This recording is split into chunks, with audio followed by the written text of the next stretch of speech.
even, the last time there was a report of a journalist who had taken a screenshot of an MP's phone because where he was sitting, he could see the screen. So things like that, should not be encouraged. And then also sometimes,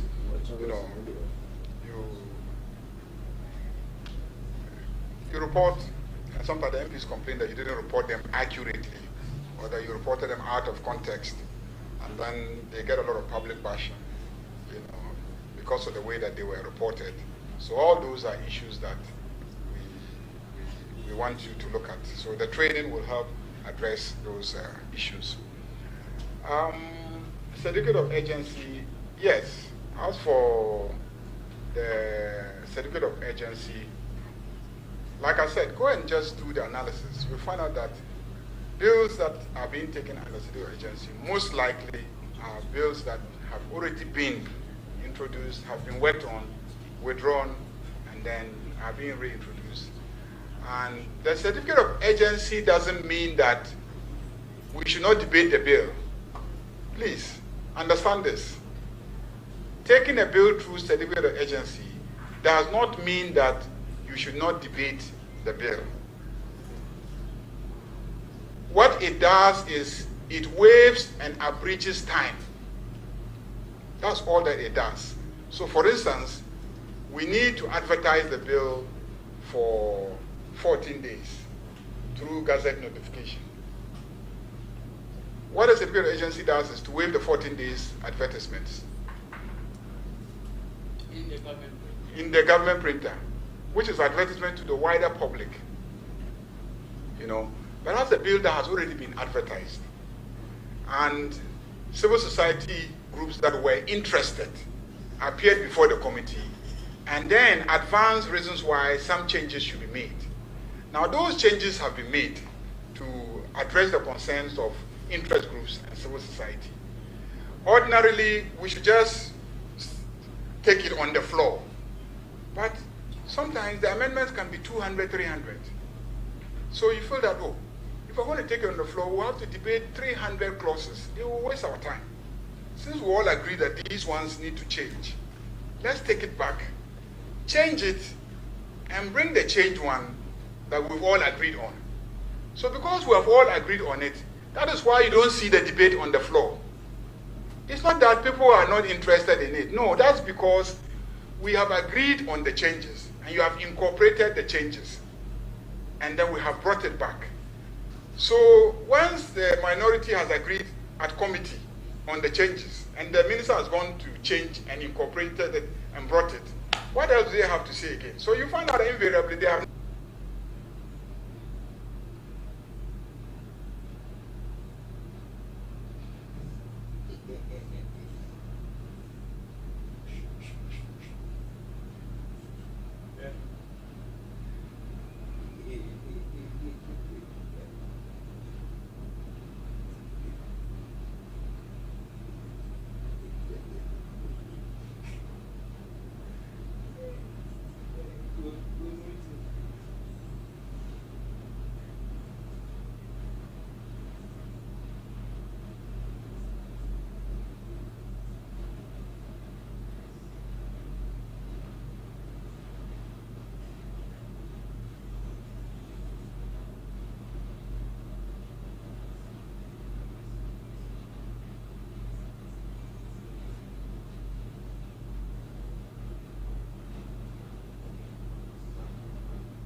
an airport, they've given you land to build an airport, and the airport is named after them, and then you are going to change it and put your name. Well, you didn't give the land for the construction of the airport. So, to honor the people of Accra who gave the land, we're going back to using Accra as the name of the airport. So that's all that it is about. That's all that it is about. So that's really what it is. That's really what it is. That, the thing was called Accra International Airport. So let us go back to. I think that was the name. Those of you who are older than me in this room, that was the name. Yeah. So why was it changed? There was no basis for changing it. We are resetting Ghana. So it has nothing to do with the personality of Kotoka. I mean, I don't know him, so I don't think there's a reason why an airport should not be named after him. But if you go and change somebody's name and put your name, tomorrow somebody also can remove your name and put somebody's name. So that's what has happened. But I think that Accra International Airport, honors the people of Accra who have sacrificed their land for the building of the capital city. And so we need to honor them and show appreciation. So Accra International Airport. Alcohol control regulations. I think that you may not get it, but it's part of regulations that need to be passed under the Food and Drugs Authority. When we say alcohol control regulations, sometimes you think that we're talking about its consumption. It's also its advertising, its marketing on television. You get it? The existing regulation is in guidelines. So the FDA has guidelines that say you cannot advertise Guinness during sports programs. You cannot advertise alcoholic beverages during, sporting activities. But there's really no regulation that says so. They're using guidelines. So they want actual regulations to deal with issues like that. You can't sell alcohol to people of a certain age, a minor, things like that. You can't sell alcohol at certain locations. You need a license to be able to sell, alcohol. In a lot of jurisdictions, all those regulations are there. If you are not fortunate and you have features that make you look like a child, very grown people have entered bars in the UK or US and they've been asked to produce their passports before they will sell alcohol to them. Is that not what is happening? So all those are captured in regulations, and that is what it is all about. If you do that, ultimately, you will be able to address the intake of alcohol. You'll be able to address when people take it, which people take it, and where they take it. That's how you manage alcohol abuse, And then also, you create provision, you make provision for counseling and other, what do you call it, rehabilitation, programs for people who, are engaged in alcohol abuse, and it is having health implications on them. So I think that's basically what they are trying to do. Yes, I think we've covered all the questions. So LGBTQ. My question is not been and privileges. The referral to privileges committee. We'll ask the chairman of the committee how far he has gone with his work. The first deputy speaker is the chairperson of the committee. If you recall, the referrals were done when we were busy with, the budget, and then immediately thereafter went on recess. Members were not available to meet, and so it is only maybe this meeting that they will have the opportunity to look at those things. LGBTQ, I'm surprised you are asking me this question. You were in the House when I advocated that we should treat the bill as having been passed. You recall? I said treat it as having been passed because we worked on it in this House and then we passed it. And it was taken to a president and he refused to sign. There's no constitutional provision regarding what happens when he refuses to sign and then he's no longer present, but another person is sitting there as president. So I advocated that let's treat it as having been passed. And then he doesn't return it to us. Then you people said, no, especially the minority. No, won't treat it as passed. Won't treat it as passed. We must work on a new one. We said, okay, work on a new one and let's see. Now you are not able to work on a new one, and then you are blaming me that your new one is not getting traction. If you had agreed with me at that time, then let's treat it as passed, because as far as I'm concerned, we passed it. By now, we would have had LGBTQ legislation. But you chose a different route.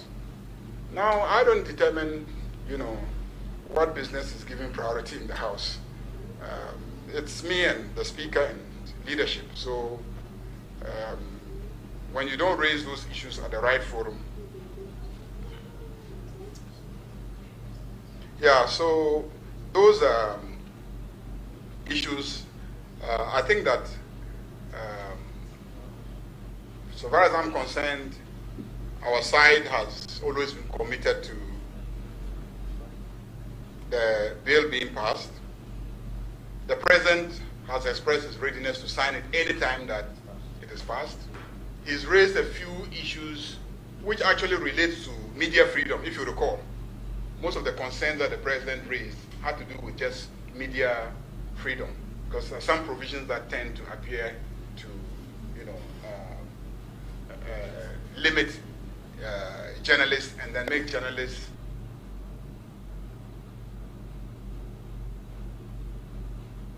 punishable for,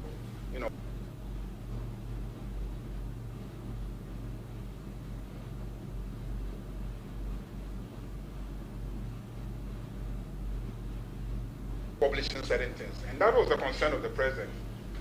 She said beyond those ones, everything else there, he doesn't really care. If you pass it, bring it, I'll sign it for you. So, President is ready. We, are ready as a caucus. It's up to our friends who are pushing it to get it prioritized. The last one was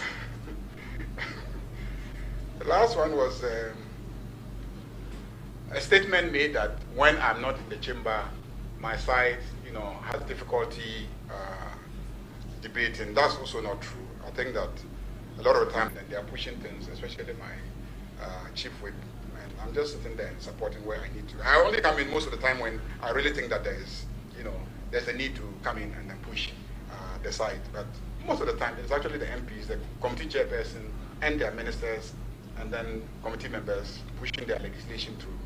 Some legislations have sat through and never even uttered a word, and yet they were debated and passed. So that's also not an accurate report. Yeah, so I commend my MPs for the work that they do, and I will always be there to support whatever it is that we have to do together. I think on that note, we can... Leader, please, my question was not answered. Which one? I'm here. Yes, I asked a question about what Parliament was doing, what events that have happened, the act of... Oh, yeah, I thought your question was the same as the referrals to the Privileges Committee. And then also the special committee that was set to investigate the incidents relating to the vetting. I think those are I thought those were the reasons why you were asking that question. Even though you asked in a general sense, those are the facts that support your question. And those were matters we discussed earlier. We discussed that extensively. Like I told you that we would follow up on it, and then also I explained that the referral to privileges, and I'm sure you're talking about the ECOWAS Parliament and then the referral of my colleague to the Privileges Committee. And that was why I said that the chairperson of the Privileges Committee may not have had the opportunity to sit, because at the time we referred that we were dealing with the budget, and then thereafter went on recess, and then it was Christmas, New Year, all sort of traditional festivals in everybody's constituency. And so it was difficult to convene Privileges Committee meetings. But I'm sure he will take it up now that we are back. Can I just thank all of you for coming? And our work will not be known to Ghanaians except through you, the journalists and the press corps. We want to appeal to you to bear with us. We may call on you to work at all times, but sometimes the pressure comes and we have to all comply in the national interest to get things passed. And so we will see how we address the issues that you have raised about training and building your capacity, about ensuring that you have adequate information to be able to follow what we are doing and to explain it to the public. And then also, we'll encourage the MPs to talk to you, because you also sometimes just need the interviews. I'm the first person to be talked to.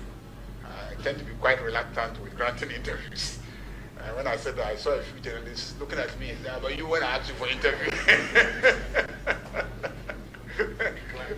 You decline.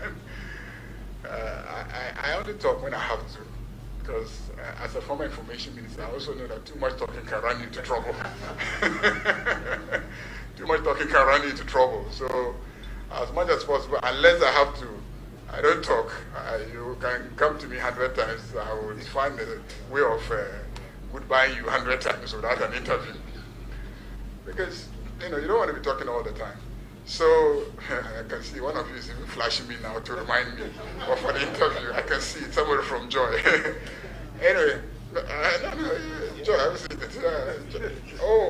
It's you that okay. You put your phone in front of me. So we will try and then get the MPs to do a lot of talking so that you can have access. Once you're in the building, you should have access so that you can report back to your media houses. I know they evaluate you based on how many interviews you manage to get of MPs and chairmen of committees and etc. So we'll try and then talk to them to open up and engage you more frequently. Thank you very much. Thank you very much, Leader. Thank you, Majority Whip and MP for Saudai, Honorable Roxanne Dafiamekbo, for joining us. We also thank the leader, Mr. Clark, and his team for always supporting this activity of the Media Relations Department. And to our friends in the press corps, you are a veritable partner and we appreciate you. My name is Lawrence Kwatinyeshia, Deputy Director, Media Relations. I call on Usman Alasan to close us with a prayer. Thank you.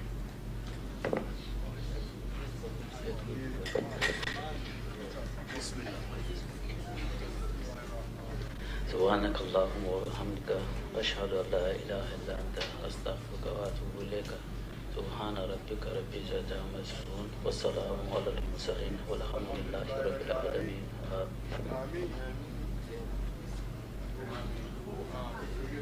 Thank you.